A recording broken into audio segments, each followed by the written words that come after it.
Abby, thanks for joining me today. Yeah, of course. Thanks for having me on. So it's a big week at the Supreme Court. They're going to be hearing oral arguments for Dobbs versus Jackson Women's Organization. This is a massive case. As you know, it's the first time since 1992 that it seems Roe is being directly challenged. Why are so many pro-lifers, I mean, obviously what I just mentioned, but in addition to that, so focused on this case? Well, I mean, this is huge. I mean, I think that we've had so much momentum recently in the past, I don't know, probably 10 years. We've had a lot of heartbeat legislation pass in the states and then, of course, be struck down um, because of Roe. We've had, Prenda legislation be passed at the state level, be struck down. We've had, just a lot of sort of state battles be won and then be struck down because of Roe. And so, a lot of states are sort of saying this is what we want. States are putting forward their will and they're saying this is what we want. And this federal case is blocking the will of the state. And so, this is an opportunity for the states to finally take back their power, which is really what the United States was founded on in the first place, was states' rights. And so this is really an exciting time for, number one, the states to take back their power, um, but also for things to be sort of set right. And for these laws that have been passed previously now maybe to finally be put in action. And of course, in on November 1st, the Supreme Court heard challenges to the Texas heartbeat law, and so we'll see what happens there. But I mean, this really could be for the first times, in almost 50 years, that preborn children really are defended in the womb. So let me ask you this. You brought up the Texas case before, which is we're obviously waiting for a decision on that.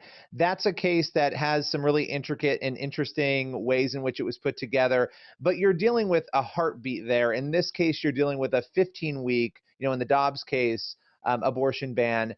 What do you think is the better strategy? I know this is a tricky question, and before you answer, you have some in the pro-life movement who say abolish abortion entirely. You have others who will say 20 weeks or 15 weeks. There's all different ideas. What do you think is the best strategy or the one that you would recommend moving forward? Well, I mean, obviously, we all want abortion to be abolished completely. Of course, that's what we all want.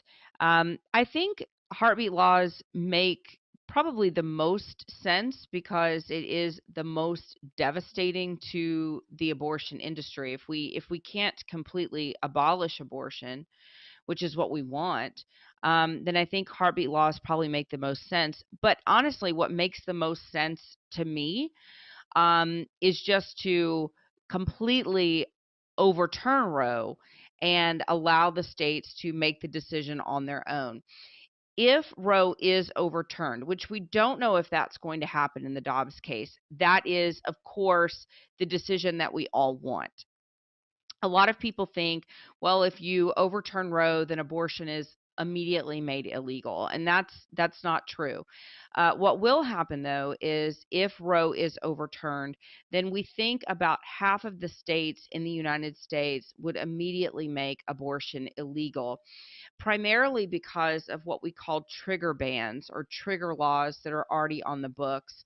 So these are either state constitutional laws that are already on the books that make abortion illegal in their state constitution, or these are laws that have already been passed that are in their state legislation that say that abortion would be illegal once Roe is overturned. So, for instance, that's what they have in my state of Texas. We have the Human Life Protection Act that says exactly that, and so about half of the states of the United States would automatically make abortion illegal. So we're looking about half of the country where preborn innocent human beings would be protected from abortion, which would be amazing. And so that's, of course, what we want. That's the strategy that we want. The Supreme Court may come back and say, you know, within reason, a state can ban abortion. So they may say you can't take it all the way back where you can ban it from the moment of conception, but they may say heartbeat laws are fair. And if they say that, then we'll absolutely take it. I would not consider a 15-week ban necessarily a win. Um, Banning abortion at 15 weeks plus would only ban about 10% of abortions. The overwhelming majority of abortions are taking place in the first trimester. So I feel like for this really to be a win, we need the Supreme Court to either overturn Roe, or we need them to say that states will be allowed to ban abortion in the first trimester. Final question before we go here. What is your gut? And I know predictions can be difficult to make. What do you think is going to happen in this case? Honestly, I'm not sure that we're going to get the win in the short term with the Texas case.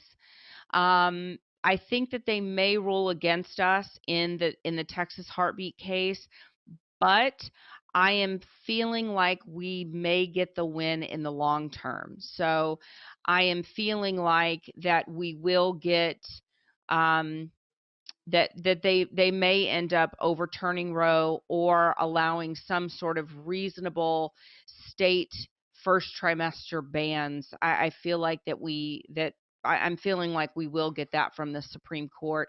We know so much more now about abortion than we did back in 1973, and particularly, we know so much more now about the preborn human child than we did back in 1973. And so I feel like that these justices are going to be compelled to actually follow the science and say that abortion is a bad product, and when a product is found unsuitable, or when it is found to be a bad product, that product is pulled from the shelf and it is recalled. And so that is sort of my gut feeling, is that they will recall the product of abortion. Follow the science. What a way to end there, Abby. Thank you so much for joining us on CBN. Of course, thank you.